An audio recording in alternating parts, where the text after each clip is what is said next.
Thank you very much for joining us again for another Protester Game Day. And man, Henry, that was a huge week that we had this past week. What a week it was, Philip. I mean, we started off on Monday covering a healthcare protest on the Hill. And I guess we ended up at the Qatar embassy. Yeah, from all the way from the healthcare to Qatar. But anyway, so first of all, for the first day, Monday, there was a pretty massive protest going on. At least a couple thousand people showed up actually in the halls of the Senate, one of the Senate office buildings. We have basically they were protesting, of course, the now defunct Graham Cassidy bill. And we have a clip prepared for you. Save our liberty! No cuts to Medicaid! Save No cuts to Medicaid! Don't kill us! Kill the bill! Don't kill us! Kill what? No cuts to Medicaid! Save our liberty! Louder! No cuts. These people have disabilities. These people are hooked up to machines. Healthcare all over the United States matters. When the Republican Party, when Donald Trump, when they, make attacks on the Affordable Care Act, they're attacking me personally. They're saying that my life, that money for whoever is more important than my life. Kill this bill and help formulate a single-payer health system for the rest of this country. Save our liberty! No cuts. Who exactly would you like to pay for your health care? Who would I like to pay for my health care? I think that health care can be paid for by people that are employed will have to pay premiums for their health care, but with enough support by the government, the premiums can be kept low. Protect every American. These are the heroes and sheroes. Do you think that support of single-payer health care should be a litmus test for Democratic candidates? Oh, sure, yeah. It should be one of the litmus tests. I think single-payer health care, tuition-free college, affordable housing, so many different issues that I personally care about. Save our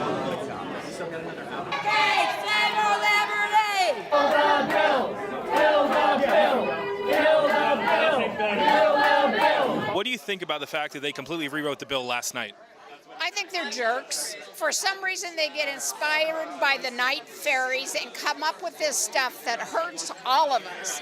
It comes from a very dark place in the dead of night. There's no light or reasoning, and I think they should be ashamed of themselves. Well, Philip, Monday was quite something there. Night fairies? They said they mentioned the night fairies, but Tuesday In a place of darkness. and night fairies in a place of darkness. But Tuesday, Philip, was something else. So yeah, Tuesday, part 2 of course, the healthcare protest. This time, they're going to borrow actually from the Black Lives Matter movement to stage a die-in. And Henry, what is a die-in? So, Philip, a die-in is a movement that protesters have done in the past where they pretend to be deceased in a public area, and it was inside of the Capitol building where we witnessed it on Tuesday, and they cover themselves with white sheets, this acting like they are deceased. And Philip, I believe there's been some other incidents around the country where this has happened in the past. Yeah, recently. definitely. Of course, Black Lives Matter after the death of Freddie Gray. And a lot of some other African American individuals during police actions in particular, they actually Black Lives Matter activists actually use this on campus, on college campuses nationwide, I should say, and basically kind of to underscore the fact that people actually are dying. And I think in here the imagery was actually used to show that people could die if Graham Cassidy were to be passed, at least according to this particular group. But of course, what's interesting is these people, the deceased people in this, they moved and they sung.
truly a moving demonstration here. Of course, these people were singing "Save Our Healthcare," and honestly, there were two things that I really just couldn't take my eyes off of. The first, of course, was the people kind of moving because the police actually asked them to move, so they actually kind of picked up and started moving while they were trying to stay under the sheets.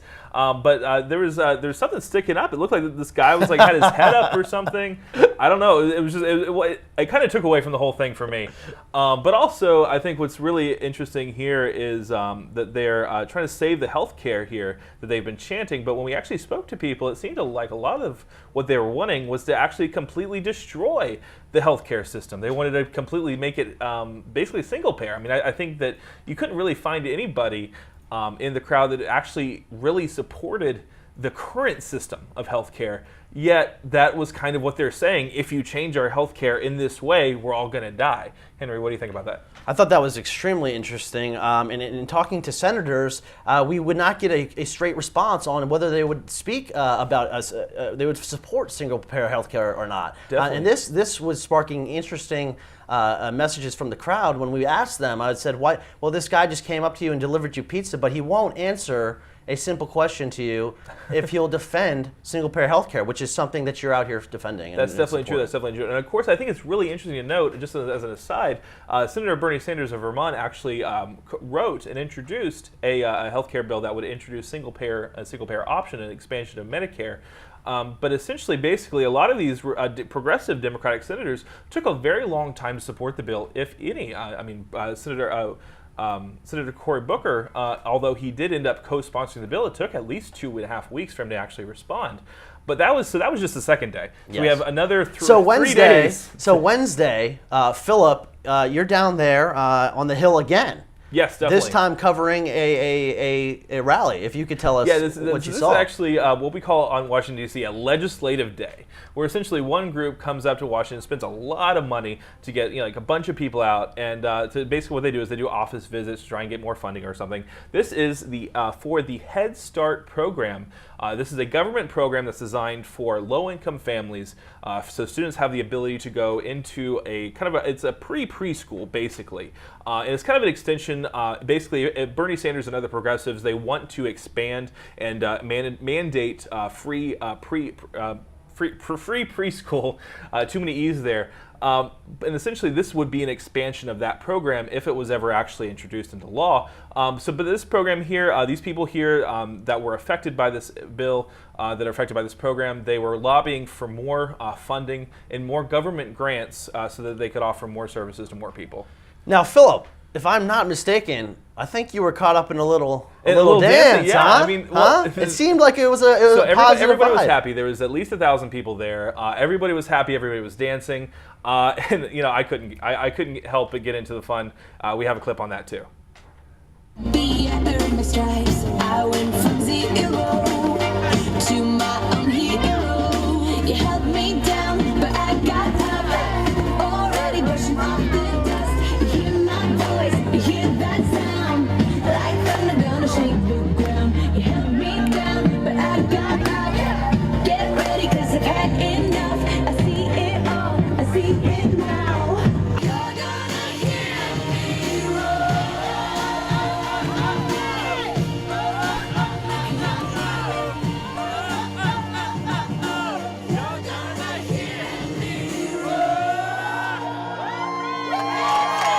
So, Philip, Thursday was huge.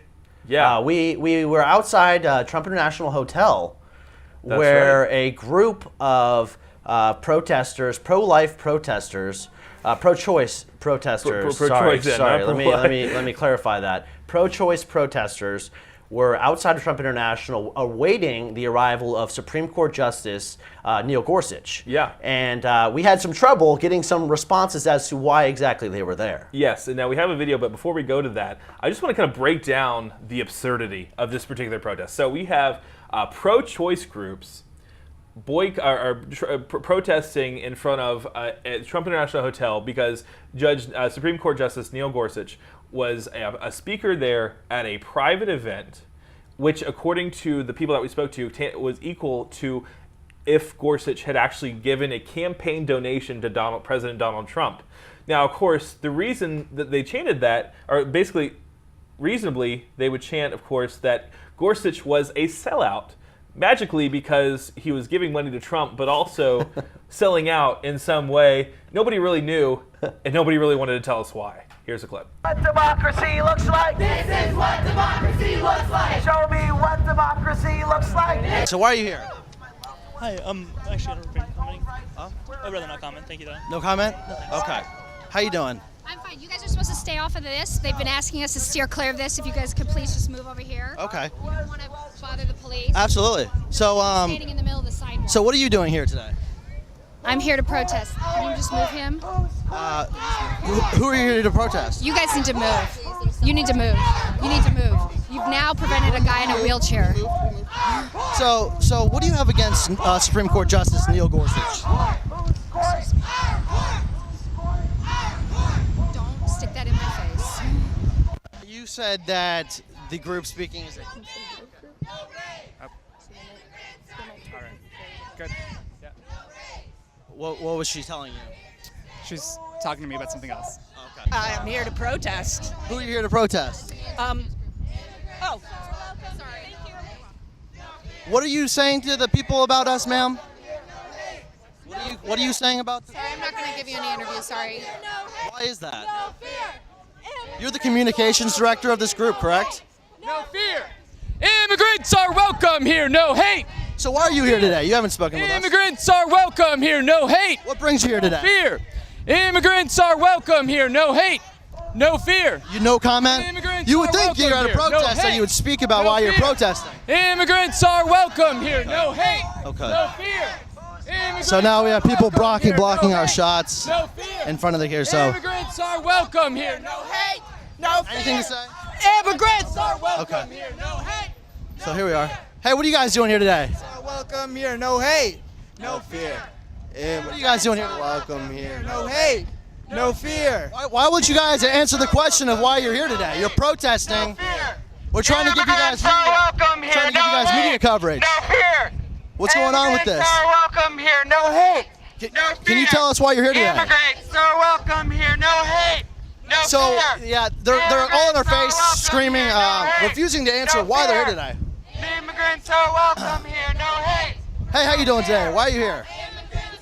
I'm not going to talk to the press, sorry. Thank you. Hey, how you doing? What are you doing here today? What do we do? What are you guys doing here today? What do we do? Stand up, fight back. No comment? What do we do? Stand up, fight back. Hey, what are you doing here today? No comment, thank you. How do you feel about Judge Gorsuch? I can't comment. You can't comment or you don't want to comment? I won't comment. You are here to protest Judge Gorsuch having lunch here at Trump International Hotel, which President Trump no longer owns, actually. why do you think he no longer owns? Well, that's a fact, ma'am. He no longer owns the business. He had. Not a fact at all. It actually is a fact. His sons took over the business when he assumed office. He didn't give up ownership. He did indeed, actually, ma'am. No, he didn't. He did, ma'am. If that is false, would you possibly leave the protest? If it's false, sure. How you doing, ma'am? How you doing? I'm not talking. No. I'm nice. I'm a nice guy. No, you're not. So 2 points just on that video real quick. First of all, there was a lady there that really wanted us to move off the sidewalk. And she said that there was a wheelchair there, but there wasn't. There wasn't anybody in the way. There was no wheelchair. And what's more, we actually talked to the police afterwards. They said, yeah, you're fine, whatever. Yeah. But first of all, Henry, the most important question of that video, are you a good guy? You know, Philip, I had a woman tell me that I wasn't. So I don't know I don't know who to believe. I guess I'm not a good guy. I'm working on it, folks. Let's just go to the safe spaces, people. I'm working on it, folks. Anyway, so that was only the first part of Thursday. However, we had another protest that we immediately went to. This time was a little bit different, a little bit kind of more involved, really. There was a Jewish group here that was actually at the embassy of Qatar, of course, a Middle Eastern country that is actually actively funding Hamas, at least according to this group and some reports. Basically, the Hamas has 2 bodies of Israeli citizens that they have refused to give up for the last 3 years. And basically, this group is trying to pressure Qatar to pressure Hamas to release these things. But there was actually a really interesting counter protester there, and an imam who was there in solidarity with the Jewish group. And well, there was quite a showdown between the counter protester and this imam. We have a clip. Hamas is a terrorist group that runs the Gaza Strip and is in possession of the bodies of 2 Israeli soldiers that have been held captive since 2014. Qatar, which is represented by the embassy of where we stand before us here today, gives Hamas hundreds of millions of dollars a year to keep them going. They couldn't operate without them. So we're appealing to the people in this building to pressure Hamas to release the bodies of those Israeli soldiers. This is the beginning salvo in a comprehensive public relations, legislative, grassroots campaign to bring home the bodies of these young Israeli men who served their country valiantly. The Quran teaches us to be compassionate, and we are supposed to be compassionate. You want to talk about your thing? You want to talk about the remains? You want to talk about the remains of children? Yes, but you want to talk about the remains of soldiers? Combatants. If that's the case, then I need you to go over there and tell them to release the bodies of Palestinians that they have. Okay, then you didn't say nothing about what Israel's doing to the Palestinian people. You said nothing. You said nothing about it. That's the hypocrisy that I see. Israel. No, you don't. I never hear you say nothing about it. This wasn't about that. This is not what that was about. Okay, but then talk to the people. Well, you go who talk. have That's agency. what you make that your cause. That's not what I was here So for. that's hypocrisy then. Again, we've been here 80 years. That's right. We done been through everything that you're going through. In fact, the stuff that Palestinian people are going through. We've been through similar things. But we healed ourselves. We don't do things just because someone has done something to us. That's one of the greatest lessons that the prophet teaches. Then you really don't know much about Palestine. Don't do something. I think it's a very hypocritical of Zionists demanding things when it's clear that they have no regard whatsoever or can care less about Palestinian bodies, care less about Palestinian lives. Nobody here mentioned the lives of the 2,200 Palestinians killed in Gaza in 2014. And the occupation, stop the ethnic cleansing, stop the genocide of Palestinians, and the siege on Gaza. There's so much that can be done.